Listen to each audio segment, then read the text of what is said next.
पहिल्या काळामध्ये गणपती कसा होता आणि आत्ताचं गणपतीचं स्वरूप कसं झालं या संदर्भात आपण MS मराठीनं सुद्धा एक व्हिडिओ टाकलेला आहे. खरं तर गणपती पारंपरिक चांगला होता का आता चांगला आहे, हे पहिला फोन आपण या ठिकाणी भास्कर सोनवणे यांचा आलेला आहे आणि त्यांच्याशी आपण बातचीत करणार आहोत की कशा पद्धतीनं पहिले गणपती कसे होते आणि आजचा उत्साह कसा आहे. अण्णा काय सांगाल, आज गणपतीचं स्वरूप बदलत गेलेलं आहे, त्या काळच्या गणपती आणि आता गणपतीमध्ये काय फरक आहे?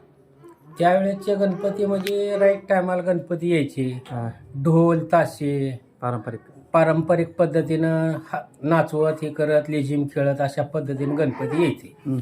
आताचा गणपती बँजो लावा, डीजे लावा, त्या डीजेच्यावर नाचायचं का गणपती बाप्पा मोर्या तर कोणच मस्त, शांताबाई आला बाबूराव ह्याच्यावर नाचा. पर काय आलं ही माहित नाही.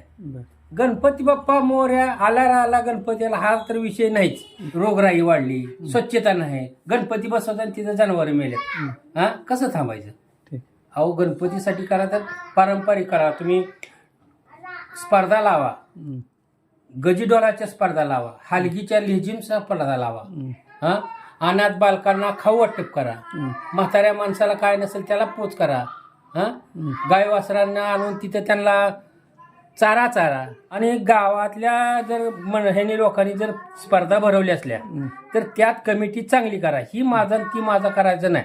ह्याचं काय काम केलंय, चांगलं काम केलं, त्या कामाला तुम्ही मार्क द्या. नाहीतर कुठं माहिती आहे का, ह्याला पुरस्कार द्यायचा आहे, ह्यानं काय केलं तर म्हणले ह्याला ही केलं. अरे त्याचं कार्यभार आपल्या गावाला ओळखूच येत नाही. हिरा कोणचा आणि गारगुट कोणची? अहो तुम्ही गारगुटच उचलताय.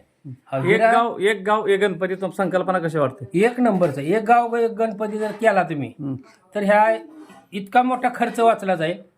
गाव एक गणपती केला तर चांगलं होईल.